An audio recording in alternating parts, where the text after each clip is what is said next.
Hi guys, so I've been asked to do this challenge. So basically it is a simple video on how I basically do a video, so how I come up with the ideas, but also how I edit and what stuff I use for editing and stuff like that, but also where I get my ideas from and other bits like that. So firstly, I think it's really important to say that my channel is mainly about gaming. There's a few arts and craft bits in there as well, a few vlogs and blogs too. So I jitter around with whatever I feel.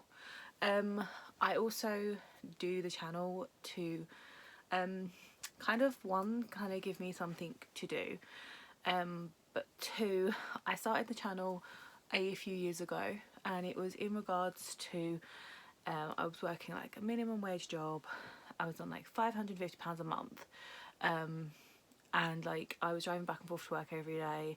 I was trying to save money everywhere I could. I used to walk like 30 minutes after I parked to get to work, because then I could get free parking and stuff like that. And I was just like so depressed, and so my anxiety levels were really bad, and I just kind of went with the it's something that I wanted to do and I never had the balls to do it. So I was like, I'm just gonna do it. Like, what have I got to lose? And hopefully it might help my anxiety. And it actually did, because it showed myself that I could do those kind of things if I really put my mind to it and if I really tried. So mainly when it comes to how I come up with things, I'm normally in like comfy clothes. So this is like the dodgiest hoodie ever, but I love it. It's like dead oversized. I don't actually know the person it belonged to, but it was left, so it's mine. I bleached it, hence the dodgy like bleaching acid wash look, and then I stuck loads of these like patches all over it, which some people like, some people take the piss out of. I've got bands on here, I've got my feelings in my pocket. So yeah, it's something cozy and something comfy that I can sit. I preferably don't do what most YouTubers do, and I don't write a script. I have what I'm gonna say in my head, but I have problems with remembering that kind of stuff. So I personally, I've tried writing scripts. Like, I used to write scripts at work, my old work, when I had time. I'd sit and write like a full-blown 5-page script, and I'd write it in big letters. But personally, I felt like those type of videos for me were very fake. So they had no the jokes were like they're already written in and stuff like that, instead of like off the top of my head. So that's where I just went with that. All my videos are pretty much on the whim and like out the blue, and I just go for it. Most of the things I come up with to talk about is either things that I'm personally passionate about. So for instance, like Zelda Hyrule Warriors, the new one, the second one is out. Literally, you can still pre-order it on the day that I'm talking today, but it's the last day you can pre-order it. It's due out in like a couple of days. Kingdom Hearts, the new one, the theatrical musical based one, is actually due out, and we're still waiting for our copy to actually turn up. So but yeah, so I talk about stuff that I'm passionate about because I'm quite antisocial per se. This is the way that I become or get my social, if that makes sense. So I will talk about that, and then other people will make comments, ask me questions, just might be like, oh, awesome video, I think you're great, and we might have a little natter that way, and that kind of helps me a little bit personally.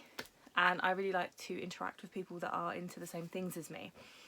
Over the years, unfortunately, I found a lot of hate from a lot of people. So I am in the wrong age group now to be playing video games, especially as a girl.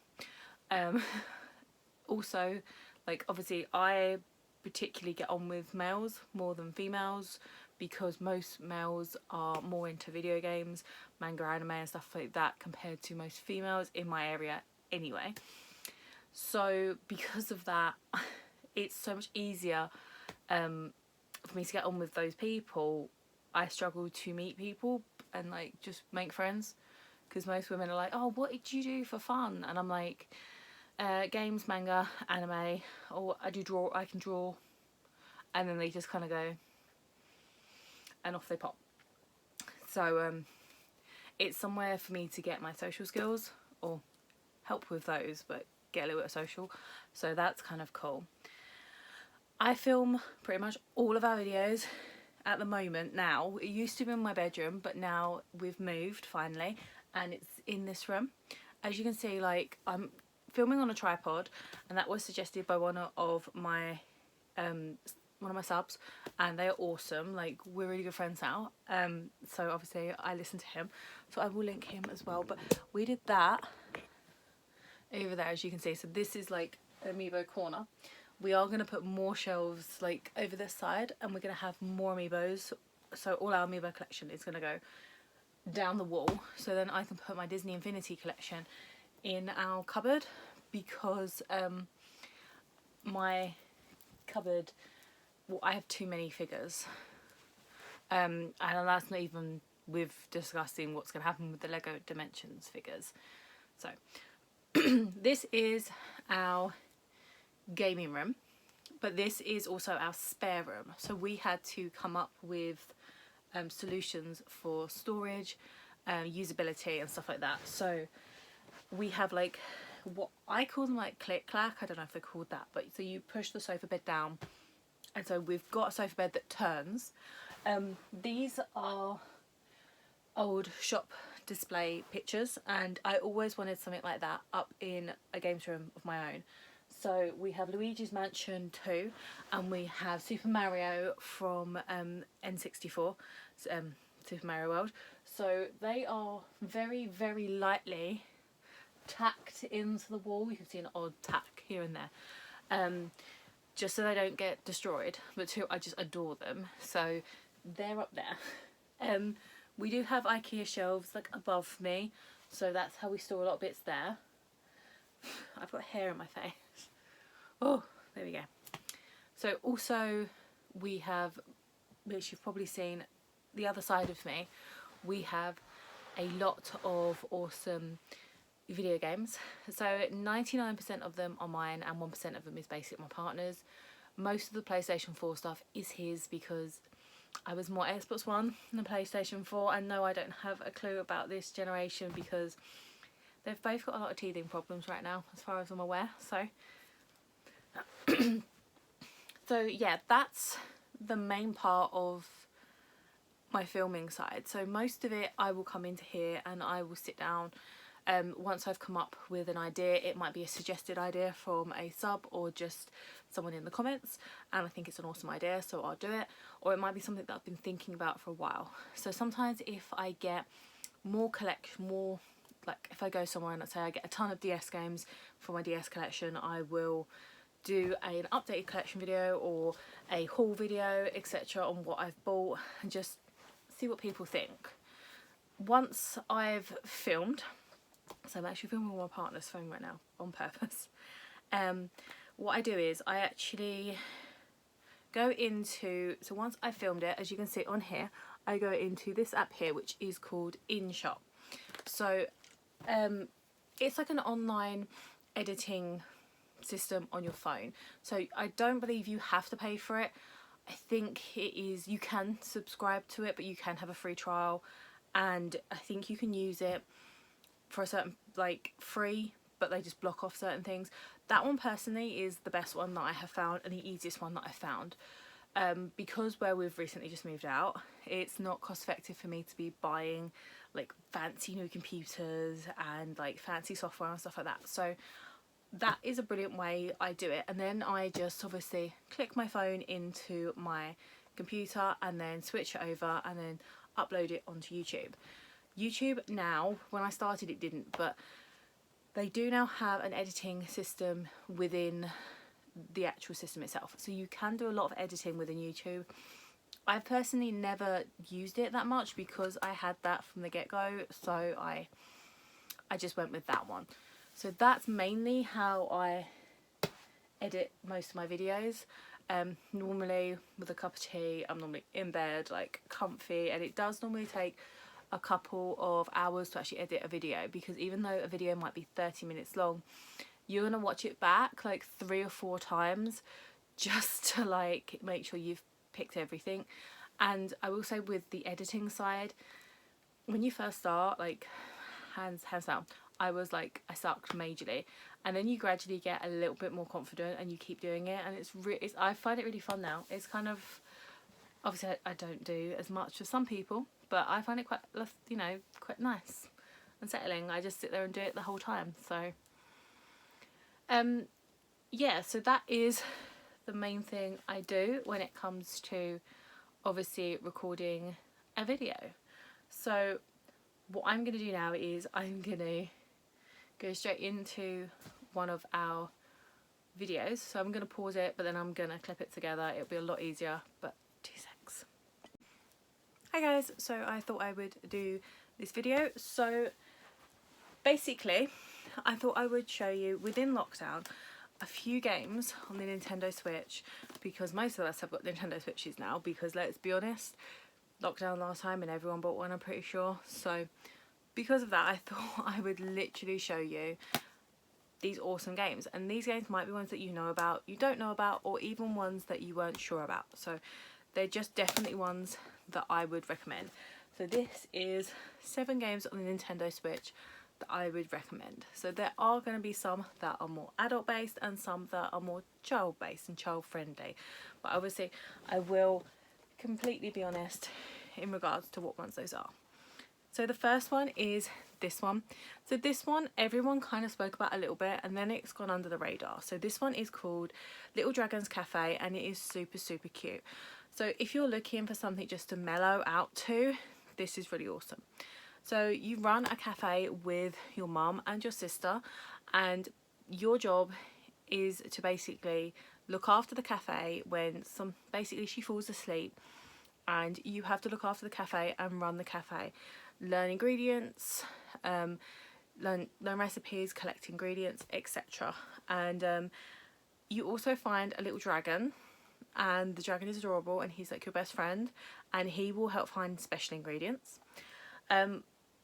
Depending on what you feed him will change his colour, which I think is adorable.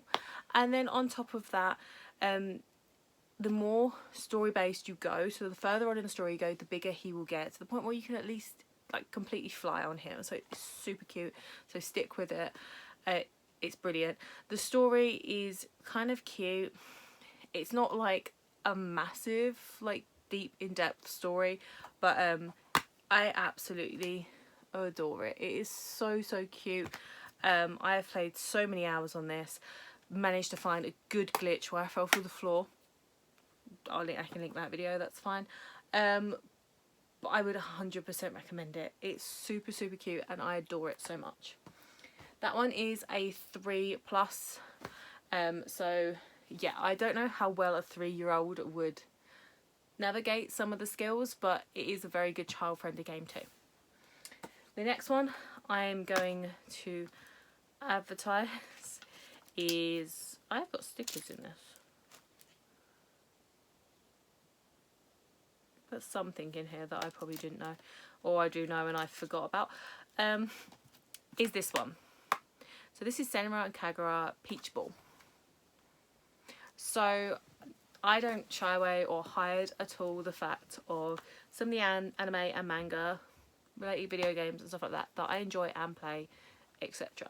This one is M for mature, 17+, and it is that for a reason. Take that into consideration. So this one is based around the Senra and Kagura series, so there is lots of those games about. These are the main girls. They are super cute. I love the way they dress. Something happens, they all get turned into a different animal. That's not spoiling anything, but short story review basically. And you have to turn them back to human. how you do that is they end up for some reason in a pinball game, and you have to like either hit them with the ball, blah blah blah. They do make certain noises, they do make certain poses. All in all though, it's a really cracking game, and it's actually quite fun. The actual pinball aesthetic and mechanisms within the game are actually really fucking good. Also, they are like all the extras and the scenes in it are really good too. So you might jig around, do something, and then like a circus tent will come out, and then you go and do a mini game, and then you come back out and do that. There's so much to this, and each one of these characters is a separate story. So there are actually 5 characters, I believe, and each one of those characters is a separate story. So there is 5 stories and a very long amount of hours you could plumb into this. All these games, I will say, you can buy hard copy, or because of lockdown, let's be honest, it's probably best to maybe buy some on digital download. Personally, I'm not into digital download games. I prefer hard copies, but that's just me and showing my age. So you have this one, which is Crash Bandicoot Insane Trilogy. We all know this one. This is a 7 Peggy game. This is 3 games in one, and it's pretty cheap no matter where you go. So if you're doing your Tesco shopping, your Sainsbury's shopping, or your Walmart shopping, this is more than likely gonna be there. It's actually not a bad game. Obviously, it's a remaster of the original PlayStation 1 games, the first, second and third one. If you just want to relive some nostalgia, it's really good. On top of that, if you want to get your little one into this, or Crash Bandicoot in general, it's a really good one too. Apparently there is 2 bonus levels included, Stormy, Ascent and Future Tension. But yeah, if you just want a bit of fun, this is kind of awesome, and it's nice to just chill out, because this is like basic gaming but at its best. So the next one is more driven to my RPG lovers. So this is Rune Factory 4. This is special edition, but it's because it originally came out on the Nintendo 3DS, but it was subject to America, and it wasn't subject to the UK personally, because I was dumb enough to buy it in hard copy. I have it down there, and then put it in, and then wondered why it didn't work on my DS. Sorry. So yeah, this one is really cute. You basically are like kind of like a sky pirate. You lose amnesia.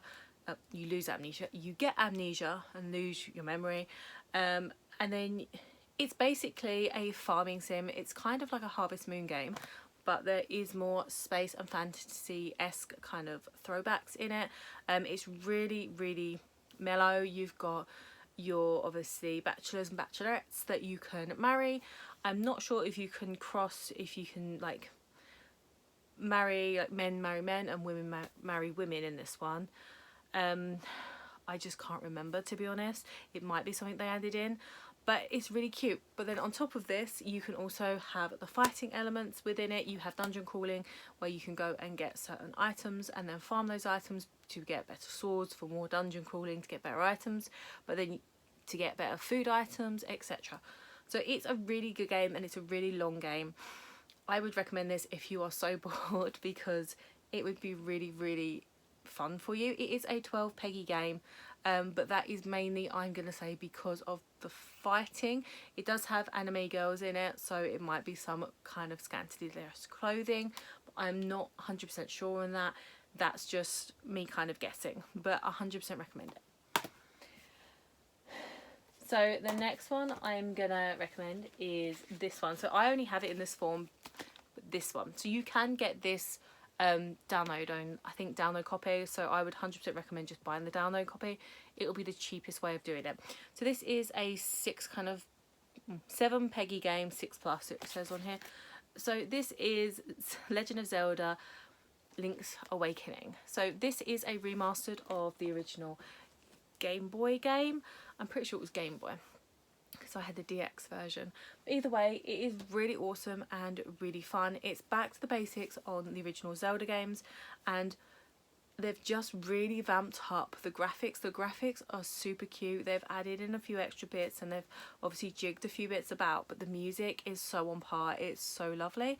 And then on top of that, you can literally spend hours in this game. If you personally don't know what you're doing, I wouldn't don't go and get a strategy guide off of like Google. It's so easy to do now. Like when we were younger, we couldn't do that. You'd grind so bad, you'd like spend 45 minutes in like one area, like digging. Like I remember on this actual game, we used to sit there, me and Rosanna, and we used to sit there and we'd like dig every single strip in every single piece to see if we missed something. And you'd find a shell and you'd be like, oh my god. And so next time you'd know where it was. This game is 100% trial and error. Keep going with it, keep trying it, and you'll like eventually you'll love it so much because you've put so much time and effort into it. But it is a very fun game. The actual fighting mechanisms within the game are very good as well, and the dungeons themselves are very good. This one does have a dungeon maker within it, so once you get a certain way, you can make your own dungeons. And I believe you can put them online as well, and then once they're online, like other people can try your dungeon to see if they can get through your dungeon. So that's like a cute extra. Personally, I've not tried it, but I know a lot of people said that was really awesome. So I've got 2 games left, and I'm a bit biased because I adore Harvest Moon. So I'm going to say Story of Seasons, Friends of Mineral Town, Harvest Moon. So this is a remaster of, I believe it was the Game Boy Color game. Preferably, it personally reminds me very much of the PlayStation 1 game, but I know exactly what Game Boy Color game it is just by, if I do this, so you can see the covers, because it has a changeable cover actually on the hard edition here, and you got some really cute stickers with it. You can get this as well on download, and the best thing to do, what I do on the Nintendo store, is you can actually favourite games, and when they come on offer, Nintendo will tell you, and you might be able to get it cheaper. So this is a 12 Peggy. I think it's mainly because you can choose to get married, because there is no like profanity in this whatsoever. It's a really cute farming sim. Basically, you have to farm loads of crops, you have to look after loads of animals, you meet these kind of little like elves, imps, and you have to befriend them by giving them stuff, and the more you befriend them, the more you can actually get them to do for you, so they will then water your crops, so then you don't have to water them that day. So that's awesome to do.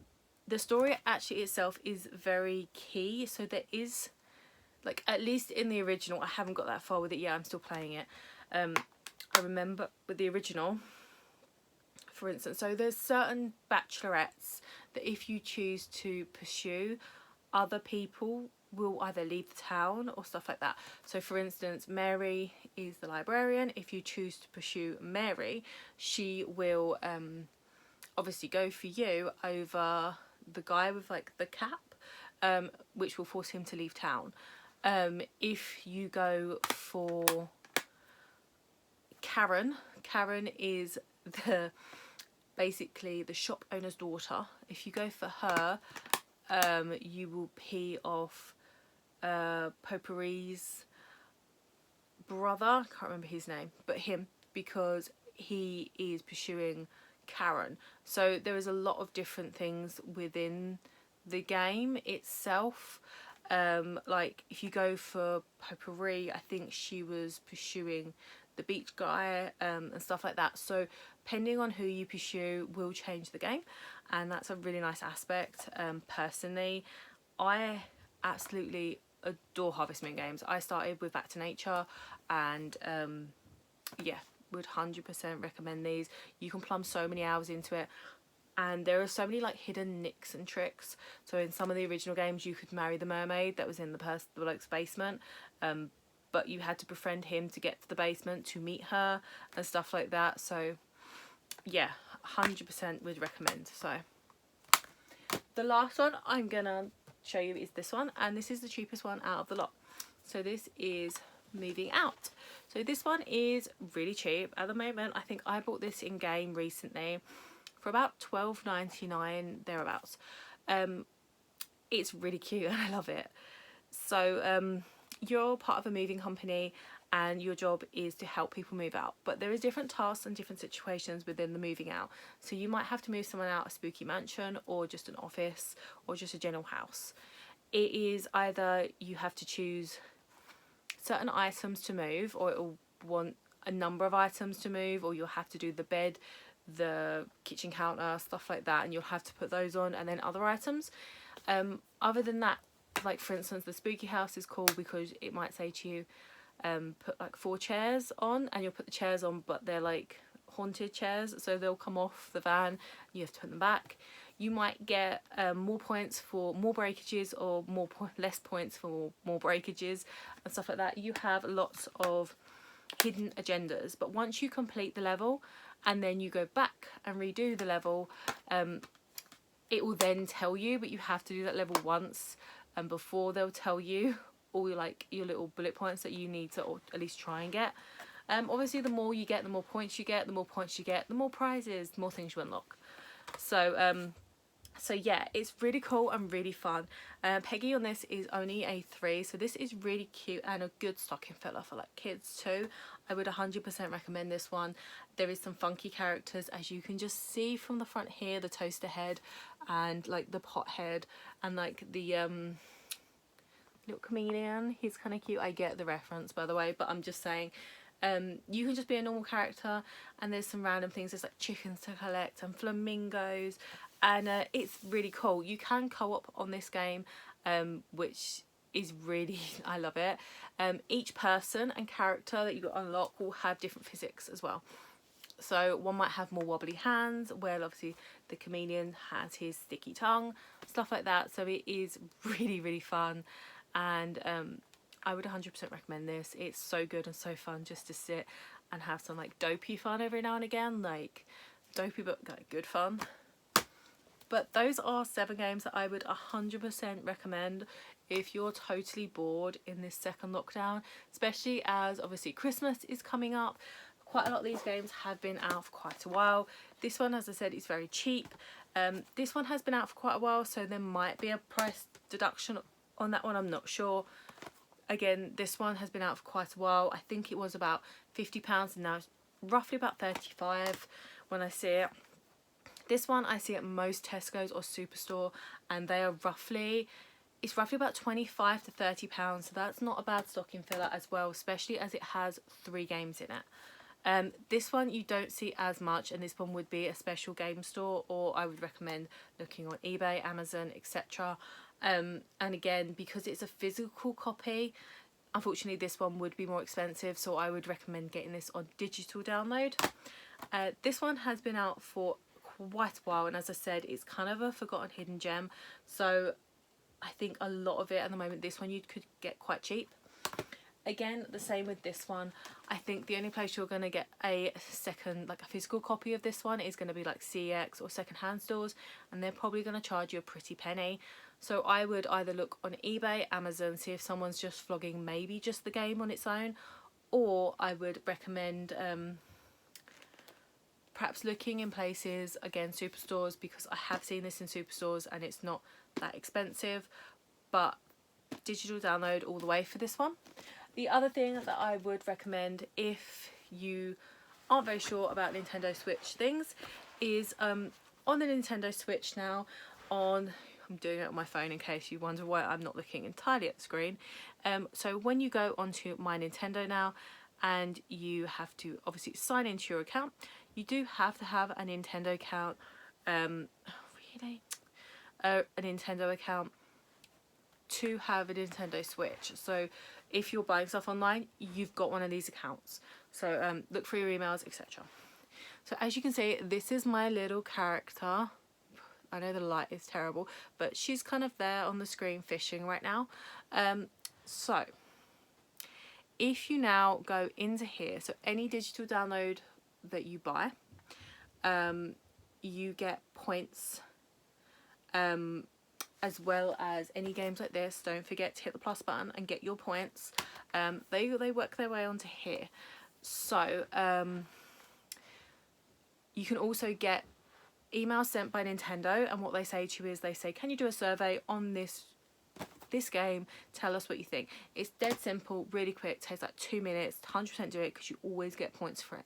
And on here now, you can actually go on here, and if you go on to the menu and click on get rewards, I know I don't have enough points to actually buy anything. And then when you go down, go onto my store vouchers. So it's the bottom link with the shopping cart. So you go on there, and now they actually have physical items that you can change those points for. So back in the day, we had Club Nintendo. That got taken away, and this is their replacement. And they're very slowly adding things, and they are not the best, I'm not gonna lie. But there are some really cute things. So personally, if you're into Pikmin 3, you can get for 400 platinum points, you can get 3 deluxe Pikmin 3 coasters, which is really cute. Or you can get Mario All-Star poster set, you can get a Splatoon postcard set, you can get a Paper Mario, the Origami King Memo pad set, and you can also get an Animal Crossing New Horizons reusable bag, which is the Dodo style. So you can see these here. So they are completely free when purchasing the item. All you have to pay for is postage. So personally, I only know the price of the UK postage. So the UK postage is £6. So what that means for me is I wouldn't get the posters, and I wouldn't get like the postcards, because personally I don't think a piece of paper is worth that price. But I would get like the key rings. So they have Splatoon 2 limited edition key rings. So one sec.